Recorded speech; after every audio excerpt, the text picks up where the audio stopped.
Good morning, everyone.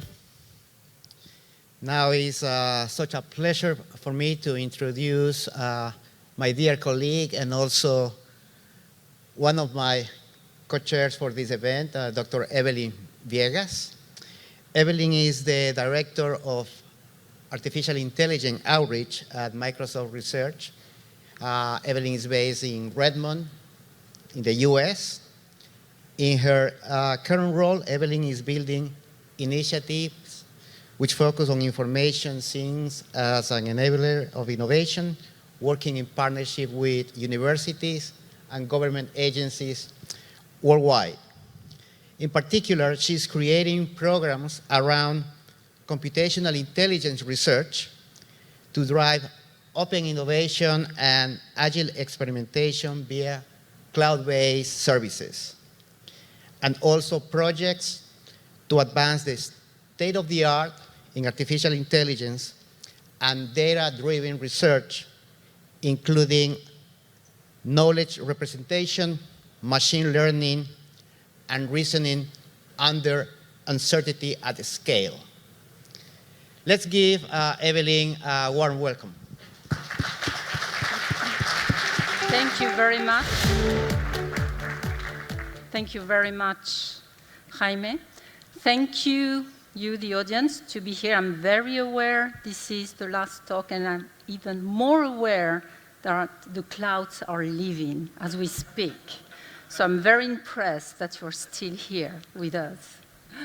So I try to keep it short and sweet, but because I want to leave time for questions. And of course, I'll be around for lunch too. So I hope that by now, after these 2 days of talks around AI, you start getting a good sense of the type of efforts and approaches that we have at Microsoft and Microsoft Research. AI is really changing, along with big data, the lives of every one of us, but also society as a whole. And so it's no wonder that actually there is a lot of momentum right now in the field of AI, not just on the research, in the research arena, but also in industry, startups.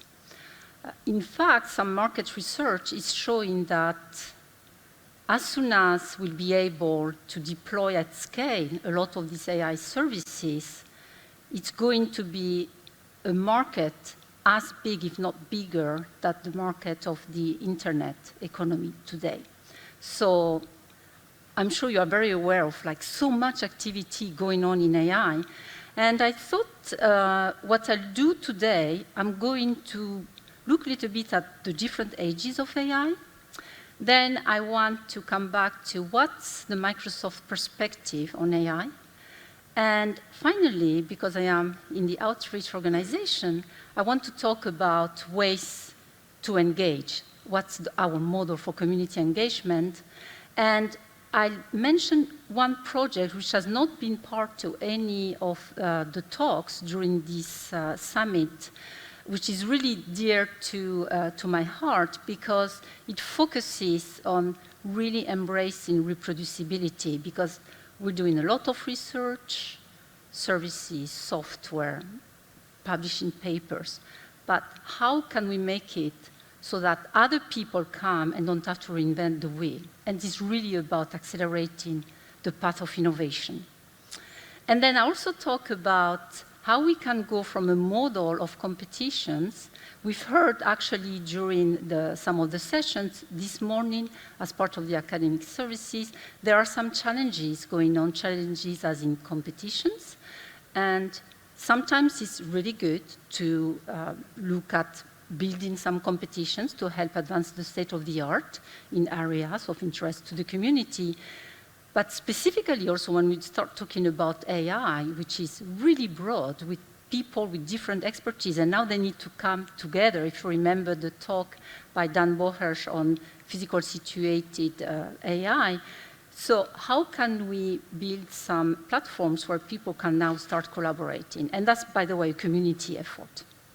So with that, let me start with the ages of artificial intelligence, and I'm I'm going to start with a question to the audience. So who can tell me when the concept of a thinking machine appeared? Who started talking? What's kind of the first embodiment of thinking machine? McCarthy? That's a good one. Go further, earlier. Okay. So actually, I really like that one. And I'm going to call it the mystical age, 2500 BC. And then I'm going to go each year until today, so hopefully. So I really like this example. If you look at, so actually there is an article which is a brief history. That's a brief history, by the way, of AI. And they mentioned that one of the first embodiment of the thinking machine is Harmakis, and it's a statue, it's a bust, a statue, which sits, I think, in Cairo today. I have not seen it, unfortunately, yet. But what it was, so this statue has actually an opening, and then priests were able to go without people in the audience knowing that there was actually somebody, and then basically Harmakis played the oracle, right? You could ask a question, and then people are like, wow, this machine is talking to me.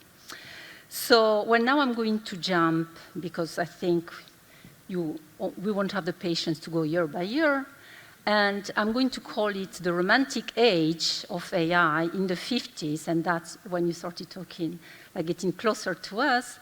So the romantic age, why I call it like that, so that's when AI was said to be solved, and specifically machine translation. So after translating a few sentences, a few words, some researchers said, yeah, in 2-3 years, we can translate everything. Of course, now we can with Skype Translator, but it didn't take 2 or 3 years. And we still need a few more languages to add. So that's the romantic age. And then at this stage, it's like, wow, we can do anything. And the money really came from government agencies to see, well, okay, go solve it. And everybody very optimistic, in fact, too optimistic. And then in the 80s, there was kind of the age of reason. It's like, you know, AI is difficult. Actually, not only it was difficult, but from a funding point of view, it was dead. So it was very difficult, actually, to do some AI research. And when you go to conferences like AAAI, ISHKAI, people who were working in the 80s on some of those approaches remember very dearly and painfully what's happened from the funding point of view. And I think now we're going to jump a few more years. And now I think I'll go to what I call the psychedelic age. AI is back, big time. And this is, of course, due in part, and if not mainly, because of the advent of big data and unleashing the power of big data and some advances in machine learning and all the technologies that you've been hearing about during the summit. I want to point out a few examples which have been popularized. So if we look at the first one, Deep Blue versus Kasparov chess matches, so that was in, wow, actually a machine can beat a human, right, like playing chess. There is another example, more recent, on Jeopardy, which is, these are, by the way, titles from press articles. On Jeopardy, it's man versus this machine, and that's the example of Watson. So Jeopardy is a game in the US where people need to answer questions, and then they gain some prizes. And so here they were actually the top players were playing against Watson. And guess who won? The machine. And then there is another example, even more recently, of AlphaGo, who defeated the Go champion in the first match from Korea. And that's from the AlphaGo DeepMind. And you can see how destroyed the person is here, the champion. So this is in terms of some technologies and the way showing like how they can compete with humans. And now if we look, there have been also many books that I'm not going to show here in the last couple of years talking about AI is going to, well, basically kill us, eliminate jobs, and movies. I don't know who has seen movies like Ex Machina. People have seen it in the back. Okay, so no spoiler alert here, just I'm not going to say what happens. But there are many of these movies where those robots are, okay, you have to watch it. And of course, what's not to like with our dear Terminator, right? I mean, lovely, like you can really become friendly. And so what's interesting when we look at search and what people are searching for, so I did a search just yesterday, a couple of search engines, and at the top is and artificial intelligence will eliminate jobs, will save, not too sure what that was, Miss, I don't know, will kill us all, will never happen, will take over the world. Another search engine, man be replaced by machines, will take over, will kill us all. So people are still worried, right? Having said that, it's much better. I can tell you that a few months ago, will kill us all was the top one, everywhere. Now there is hope, right? So now let me tell you what's the Microsoft perspective. And I hope you already, when I'm going to say that, you already have had a chance to experience it as part of the talks during the sessions. So the approach from Microsoft is about augmenting human abilities and experiences. So it's really collaboration with all these technologies that are being developed, those services, is how can they be used to help augment human abilities and experiences. And here I just put the example of Kinect because it's actually an example which is which happened at the same time as the earlier example I was talking about in terms of challenges. And this one was really an enabler. I mean, mind you, that was developed for gaming, right? And Rico mentioned the Kinect in his keynote. But actually, thanks to the SDK, people have been using it in like amazing ways, from in hospitals to helping people with disabilities, so really extraordinary. And the other aspect is really looking at humans and machines as teams. It's really about collaboration, and in a way where there is some complementarity and some trustworthiness. And here I want to remind you of another example which was brought up by, I think, a couple of our speakers, if not more, which uses Skype Translator to communicate, to have people communicate, people who speak different natural languages, okay? So again, the Microsoft perspective approach, as you've seen it during these 2 days, is really about this collaboration and not at all about getting, one against each other, but really about how together we can create technologies to help humanity as a whole and society as a whole. All right. Now I'm going to switch to, I'm sure something you want to know about is how do we engage? So here's a picture just to remind you that how important academia is in the ecosystem for Microsoft and industry in general, really. So when we look at the way we engage with the community, first of all, it's really this virtual cycle, right? It's an exchange of ideas, like here's what's happening in events like this one. It's also technology, services. Many of the speakers today have talked about some of the services that you can use or provide feedback on them to see what can be useful to you. And then I want to mention just a few specific programs. We have intern programs. We have postdocs, visiting professors. We have engagement programs as workshops, events, workshops that are, or conferences hosted by Microsoft, but also we go where you go to other conferences where we can meet you, the researchers, can also have conversations with you, and sometimes we also co-locate events there. So it's really all about collaboration.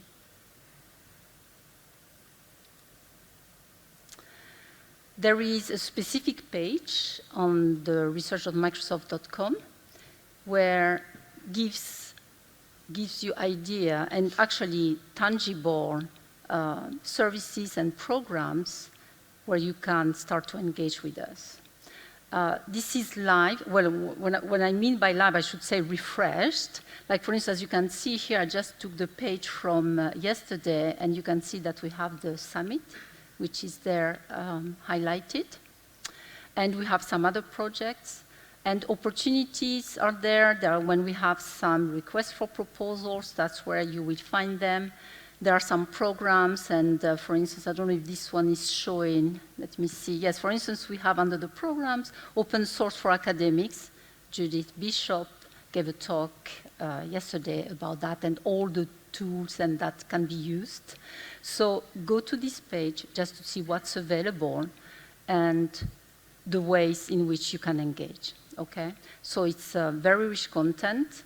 Again, it's refreshed, so you can see what Microsoft Research Outreach, what are the programs which are available to you.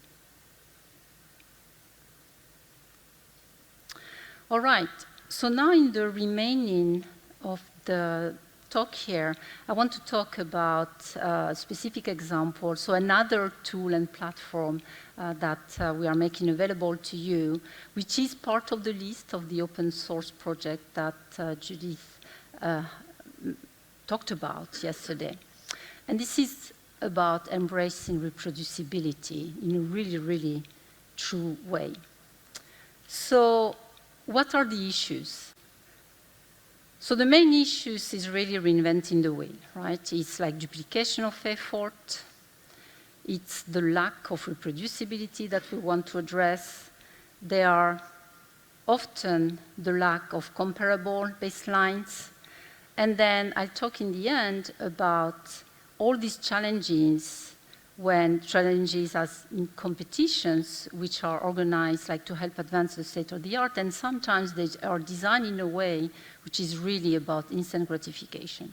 And here I put the cookies, the American cookies, but I guess I could have customized that to another nice suite here. But basically it's like how can we leverage and learn from those challenges and not just winning the prize.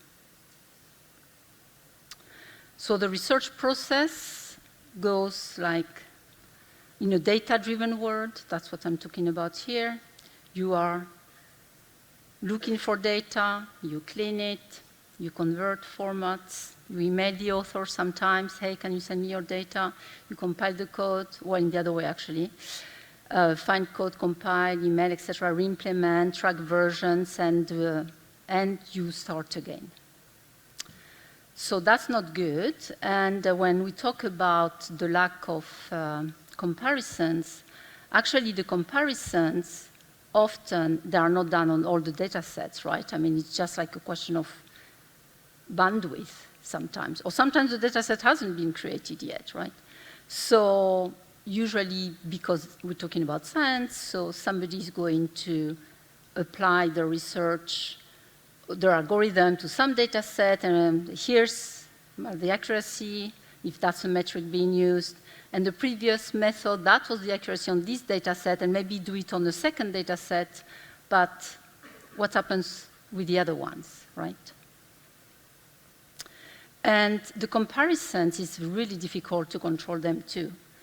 So for instance, here we're saying, okay, my method, I have 90, here's my accuracy, and I use this type of approach, and here's the regularization I approach, and I use the 10-fold cross-validation, but now if I look at the previous method, I can say, here's the accuracy, but as you can see, the rest is different, and that's not even talking about the bugs which are in the system, right?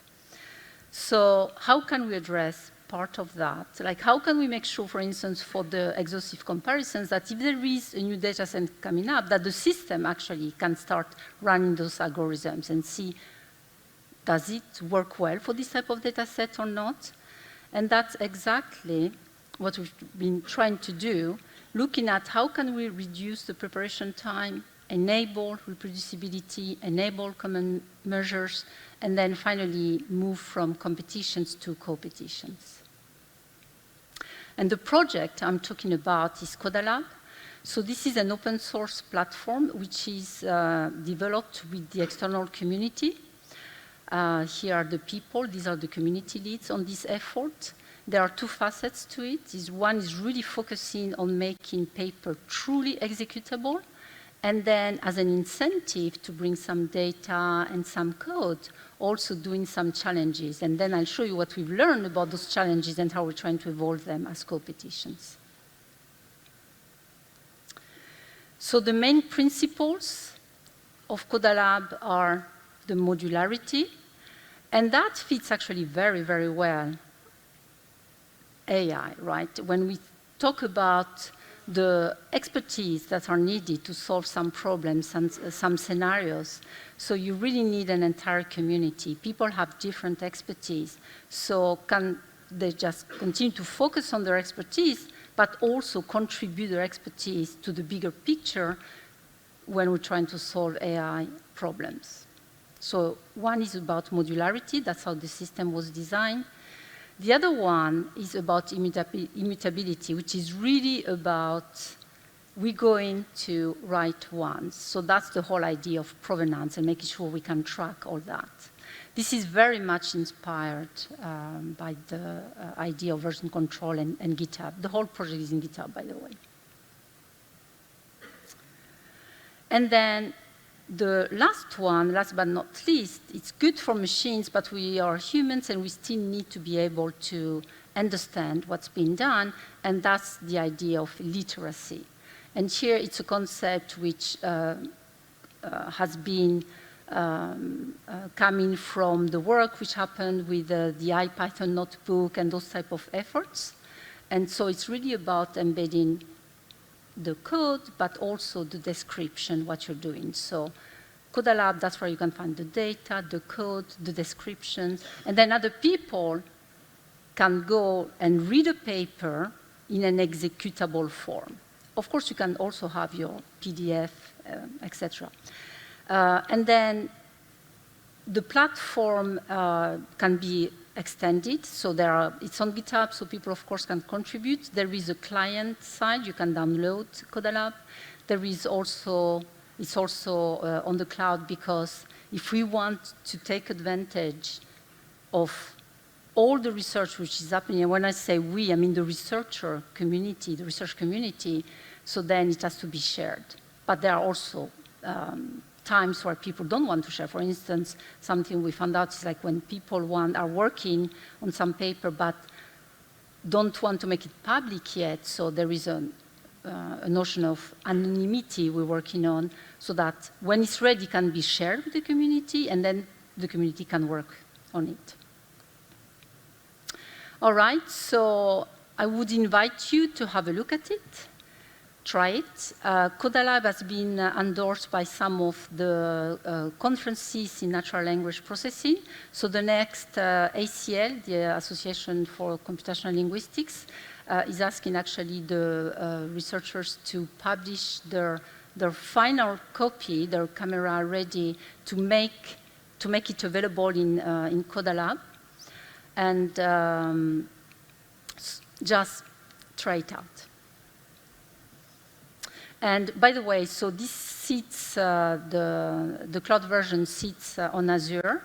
And if you need some resources for some of your papers, we do have conveniently a program which has been mentioned, like the Azure for Research program, which can be used, coupled with CodaLab. All right. Now let me switch gears from competitions to co-petitions. I mentioned earlier that competitions can be used as a way to help advance science, as a way to incentivize people to work in a certain area, to solve some problems. So they are very powerful. what we found in the context of AI when we need people to work together is that sometimes competitions are don't have necessarily the right design. So competitions usually are competitive by design, and the competitions are not recent. So I didn't find an example from the antiquity. I'm so sad about that. But the first one I could find, like a few centuries ago, is the Longitude Prize. So that's the first competitions that I know about. And there are different types of competitions. This is, of course, non-exhaustive. These are just samples of challenges. Some you may have heard about, like the DARPA Grand Challenge or the Network Challenge, another DARPA challenge. And these are really competitive by design, which means somebody wins and others lose. A good aspect, actually, it's not all negative. It's actually, there is a lot of positivity, positive aspects to competitions. For instance, you can bring research, mature research to industry via open innovation. And here are some examples. Probably a lot of people here know about the Netflix recommendations. So Netflix, you can rent movies.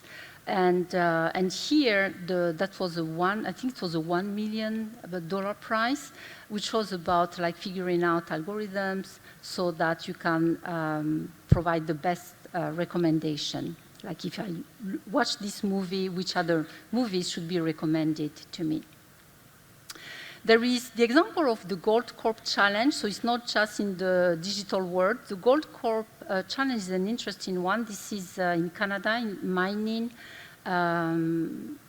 field. And the CEO, so actually the Gold Corp was getting almost bankrupt at the time, and the new CEO came in, and he looked at what was happening, and what was happening is that they knew there was many fields, mines of gold, and the value of millions and maybe billions of dollars. The problem is that they didn't know where they were, those fields, right? And so it's difficult to make money if you cannot actually go and extract it. And so the CEO said, okay, we're just going to open up the data set to the world. And he found some resistance. What data? But that's, that you're going to start telling people where some of the fields we know about are, but he was the CEO, and he said, we're opening the data. And I think the prize was also $1 million. I can't remember exactly. But actually, that was so powerful because I think about 1,000 people participated, like 100 teams, and they found many mines, which were, compared to the $1 million prize. They're actually, they didn't go bankrupt. They're still alive, as far as I know. So there are very good things about competitions. And another aspect is about upskilling in industry. I think that's a theme we've heard too during the conference, which is as the technology changes, and how can we help with technologies to train the next generation of people. That's, of course, as professors in university, that's your job, right? That's what you do in university. But in industry, how do we do that, right? People, when they join industry, they're supposed to be trained. Of course, there are programs to train people, but there is nothing, like we heard it from Claudio Terra, there is nothing like really trying to solve a problem and working with someone to solve it rather than the training going to a class. So it's very powerful to learn by examples. And that's exactly what's happening in industry and at Microsoft also via some hackathon.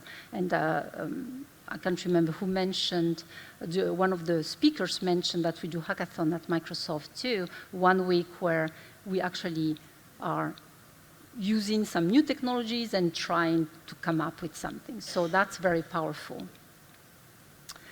But there are also, in CodaLab, we've done a few challenges. I'm just showing a couple of them here. One in the computer vision side, which is using Microsoft Coco. Some other speakers talked about it. This is a challenge which is still open, which is using CodaLab, the leaderboard. I'm not going into the detail of the platform itself. But what I want to highlight, or the other one, O2ML, which is closing, which has been a 1-year challenge, or over, I guess, 1 year, and with multiple phases, very complex in a sense. And what we've learned from those challenges, not just those two, but is that although a lot is happening, at the same time, we are missing so many opportunities to get some of those results to be leveraged or improved on by others. And so, again, competition, instant gratification, inability to leverage. And so the idea we've been working on is how can we really accelerate the path of innovation by enabling true multidisciplinary, interdisciplinary research, and with collaboration which happens organically. So it's not about you have to collaborate, but it happens naturally because it makes sense to work together to solve a problem. And so, and that's the idea of competition actually comes from the business world. Just to give you an idea of an intuition for that, it's when people come together, because actually they are not in competition, but they have mutual interest. And the first example of that is the Lincoln Highway Association. So some people were needed to bring I don't know, products, etc., from one side of the country to the other side. So some people were building cars. I think this one, I can't remember the exact company, maybe Ford or one of those companies in the US, but they needed to bring and develop, like having more people drive cars and trucks and all that, but there was no roads, right? So how do you, so they had to partner with people who actually are in the business of tar, cement, concrete, and all that. And so these are those type of partnership which are collaborations, and everybody wins. So this is really a win-win. I give the example of Michelin. I'm French, just in case people are still wondering with my American accent where I come from. And so Michelin, they started with the tires. That's the logo of Michelin up there. And tires are great, but quite frankly, people don't use tires every other day. It's very difficult to get excited about, yeah, I'm going to go buy my next tire. And so they started going into other businesses. So, such as, which is called the guide du retard, so now like, oh, here, they started with France, right? Oh, okay, here you can now go and visit this beautiful place, so, you know, you're going to use your tire. Of course, they don't say that, but that's kind of the idea. And then, of course, the Michelin restaurants, right? I mean, so I'll go anywhere for those Michelin restaurants, and the French people would, so the more of those guides, very popular, right? So these are those type of examples. And so right now, we started a few co-petitions, like just starting to try to understand how we can use CodaLab, which already exists, and make it more collaborative. And we are actually right now working on this speed interview co-petition. And as you can see, it involves having like different modalities, and work. So we're working with different people, bringing expertise in different areas. And I won't go on the details, but some of the design goals for the competition really fits very well with what CodaLab was built for, except for the excitement. That's not, well, what is called excitement is how do you credit and reward people, right? Like, what's the incentive here for people to collaborate, and actually not just collaborate because the scenario helps them collaborate, but also to be acknowledged for the work they are doing. So there is some work going on there. And so, as I mentioned, these are some of the challenges that the community is working on. And now, because I'm out of time, are you ready for pizza? So this is a short video that we're going to show, and I wanted to finish with a new area in outreach that we're starting to invest in. At Microsoft, of course, this is super important, like ethics, privacy, and security. And in outreach, we're starting to design some programs. If you have some ideas, I would love to hear from you, because, of course, the more powerful systems are, the more information flows in all directions. How can we make sure that this is done in a way which is secure, which is private, and which is ethical. And so if you want to play the video, please. And this, I'll tell you. Pizza Palace, guaranteed hot in 30 minutes or it's free. This is Mary. May I take your order? Hi, Mary. Yes, I'd like to order. Is this Mr. Kelly? Yes. Thank you for calling again, sir. I show your national identification number is 610-204-999-8-45-54610. Is that correct? Yes. Thank you, Mr. Kelly. I see you live at 736 Montrose Court, but you're calling from your cell phone. Are you at home? I'm just leaving work, but I'm... Oh, we can deliver to Bob's Auto Supply. That's at 175 Lincoln Avenue, yes? No, I'm on my way home. How do you know all this stuff? We just got wired into the system, sir. Oh, well, I'd like to order a couple of your double meat special pizzas. Sure thing. There'll be a new $20 charge for those, sir. What do you mean? Sir, the system shows me that your medical records indicate that you have high blood pressure and extremely high cholesterol. Luckily, we have a new agreement with your national health care provider that allows us to sell you double meat pies as long as you agree to waive all future claims of liability. What? Do you agree, sir? You can sign the form when we deliver, but there is a charge for processing. The total is $67 even. $67? Well, that includes the delivery surcharge of $15 to cover the added risk to our driver of traveling through an orange zone. I live in an orange zone? Now you do. Looks like there was another robbery on Montrose yesterday. You could save $48 if you ordered our special Sprout Submarine Combo and picked it up yourself. Comes with tofu sticks. Those are very tasty, sir. Good value, too. But I want double meat. Well, I'm sure you can afford the $67 then. You just bought those tickets to Hawaii. They weren't cheap, eh?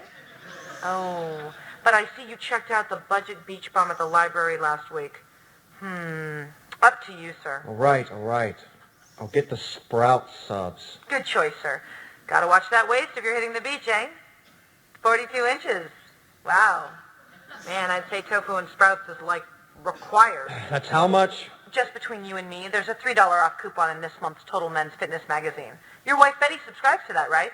Anyhow, clip that and it's $19.99 even. Whoa, looks like you maxed out on all your credit cards. Bring cash, okay? Thank you, you can stop. Thank you so much. So this is, unless you buy pizza, that's not happening. So this is actually a video that we use and that we have been using in the semantic community. So actually my background is in natural language processing and in computational semantics. And so we've been using these videos, like when we do workshops, just to remind ourselves, you know, ethics, privacy, security, they are not second-class citizens here, right? We really need to make sure we understand what we're doing. So that wasn't done for semantics reason or anything like that, but it's a good way and a fun way to just remind us as everybody, like when you start doing research, and specifically, I think, in AI, to make sure that we understand the other implications. But as far as I understand, we don't have pizza for lunch, so you should be, we don't know anything of, you know, all you saw there. All right, so I'm going to conclude.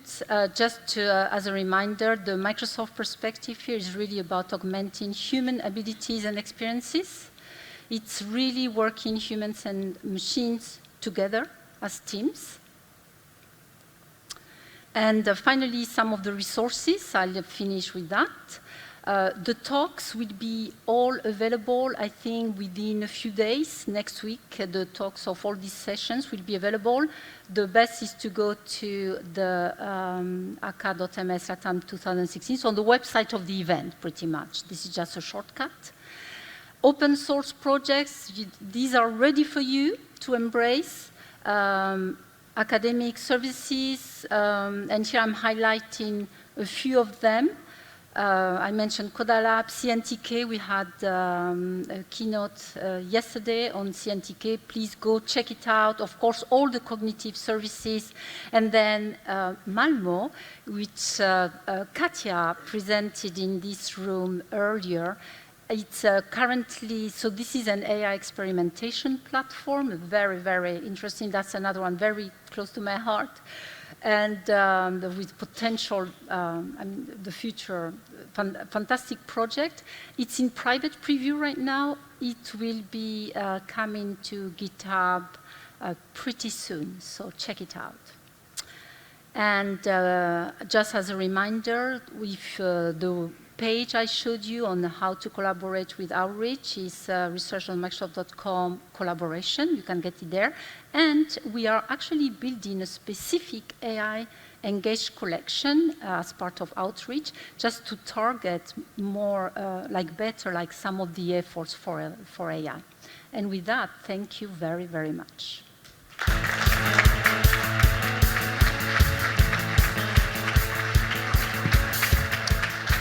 Thank you, Evelyne, for such a great presentation. I think we have some very few minutes for one or two questions, please. Question?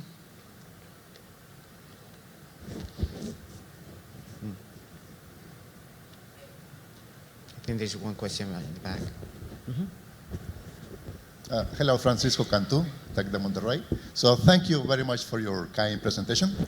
So it is inspiring, I think, and provides the Microsoft research towards artificial intelligence. The question is about the point of view of Microsoft with respect to challenges that we still have in the AI field, some of which have been posed by the early researchers on the 50s and the 60s, like John McCarthy, who established the frame problem. The frame problem. So how to tell the machine what changes, what doesn't change when there is an external action within the world. I mean, the machine is working at. So this is a difficult problem, and however, most of the research that I have heard, seen on these days have to do with small contributions to do something better on specific domains. But the previous presentation was about artificial general intelligence, on which this problem, the frame problem, I think it's an important one to face. So could you comment on this, this issue, please? Yeah, sure. So I think you may be the person who asked the question to Katja earlier, or not? So yes, exactly. I thought so. So there was a talk earlier on the Malmo platform, and Katja presented this AI experimentation platform. And so this very question about how do we deal with this different approach that we haven't heard during these talks. And by the way, I should mention that what you've seen here is a good subset of what's happening at Microsoft. It's not everything represented. But to your specific point, I think I would invite you, as Katja did earlier, to maybe start investigating this approach. And it looks to me like Malmo may be a platform for you to start investigating with your students. So that would be what I would recommend. Mm-hmm. Okay.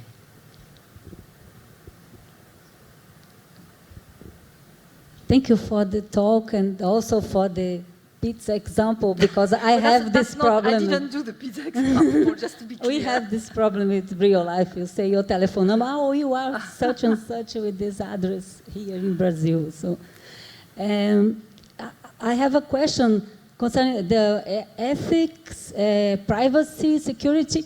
What about the dependency of the humans, depending on the software? Is there also into consideration? Because if you withdraw something that we are currently using, or we are becoming accustomed to that, then we have to learn something different. Is that in the scenario as well? So I can tell you that from an outreach point of view, we are not looking at that specifically. So I guess is your question about, are there studies around the dependency AI services create with humans? Is that the question, and not just ethics? So if that's the question as the mic comes, so from an outreach point of view, we're not looking at that. I'm sure some of our researchers at Microsoft Research, some of them may be looking at that. But Because it is not just AI, there is also the augmented intelligence Yes. concept which you just mentioned. Yes, And that once you augment your intelligence with some kind of ability, if this is not persistent, so if you are not aware of how long you will have to adjust, then sometimes you look for a startup or a software that you use to use the service, and then you don't have that I anymore. see. You get surprised. yeah, so I cannot talk for all the roadmaps and everything at Microsoft, but usually when, the products, the Microsoft products, they are maintained, or there is an exit strategy, right? So that's on the product side. On the research side, it's all about learning, and also sometimes learning that we should stop doing something. So, taking a dependency on a research.